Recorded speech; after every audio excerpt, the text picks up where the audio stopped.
අපි මහ පුදුම රටක ඉපදුණු ජාතියක්. Stories from Sri Lanka. The country has been hit by a cyclone. It's called Ditwa.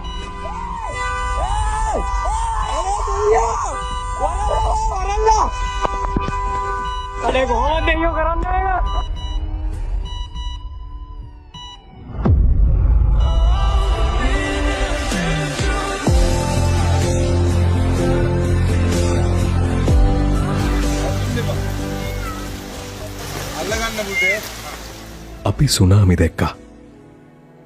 අපි කොවිඩ් දැක්කා. අපි පාස්කු දැක්කා. අපි ගංවතුර දැක්කා. මේ ජීවත්වන ටික කාලෙට නොදකින්න ඕන දේවල් ගොඩක් දැකපු මිනිස්සු අපි.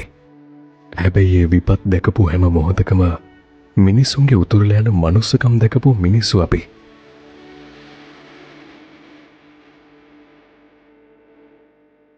ඇත්තටම අපේ උන් හරි පුදුම ජාතියක්. තමන් සන්තකේ තියෙන ගාන කීයද? ඒක ගෙනත් දෙන මිනිස්සු අපි දැක්කා. ගෙදර කන්න තිබ්බ හාල් මිටිය උස්සන් ඇවිත් ආධාර දීපු මිනිස්සු අපි දැක්කා. අඩෝ මේ හාල් හුණ්ඩුව මේක ඇතුලේ තියෙන්නේ. ඒ කියන්නේ ගෙදර මැනගෙන කන්න ගෙනාවු හාල් ටික තමයි මචං උස්සගෙන ගෙනල්ලා දීලා ගිහිල්ලා තින්නේ බා. දවසක් නොකා වේලක් නොකා තමන් කන කෑම වේල පරිත්‍යාග කරපු මිනිස්සු අපි දැක්කා. තීරණය කළේ තමන්ගේ ආහාර වේලා ව්‍යසනටපත් ජනතාව වෙනුවෙන් පරිත්‍යාග කරන්න. හරි ආසාවෙන් දේවල් ගන්න අවුරුදු ගණන් එකතු කරපු සල්ලි කැට පිටින් උස්සන් ඇවිත් දීපු ලස්සන අනාගත පරම්පරාවක් අපි දැක්කා. ලොරි පිටින් ආධාර එකතු කරගෙන උදව් කරන්න දුවගෙන එන මිනිස්සු අපි දැක්කා. සෙව්හෙලේ නමටලේ කලනා සිංහයෝ සිව්කුමේ හිඳිනා රුදු සපුන්න සනවියනවනා පනපුදාලක්ම වුන් රකිනා කෑම නෑ කියලා පෝස්ට් එකක් වැටුණු සැනින් ආයි කෑම එවන්න එපා කියලා නිවුස් වල කියන්න වුණා. එක මැසේජ් එකයි එක මැසේජ් එකෙන් කට්ටියම කෑම පාර්සල් කීයක් තියෙනවද මෙතන? 400යි.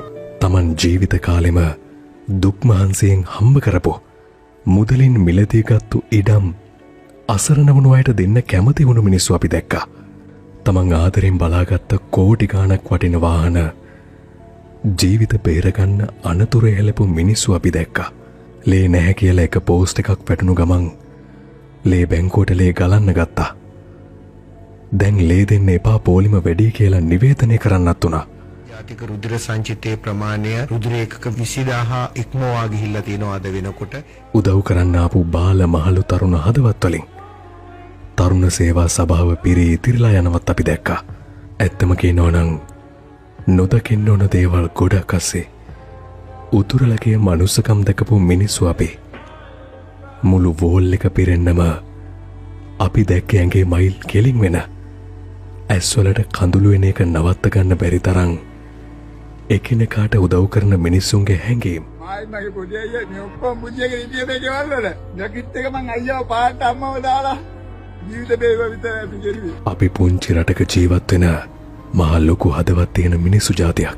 මිල මුදලින් භූමියෙන් පොඩි වුණාට මනුස්සකමින් පිරුණු ලෝකෙ ලොකුම රට අපි.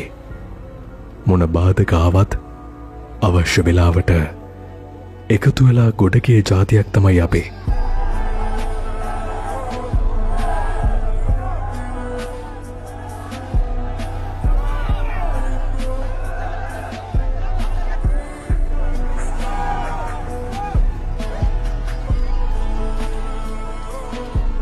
මේ එකමුතුකම එක දිගටම රට ගොඩ යනකං අල්ලංගිමු. මනුස්සකමින් පිරුණු අපේ පුංචි රටේ අපේ උන්ට උතුරන්න හරියන්න ඕනේ.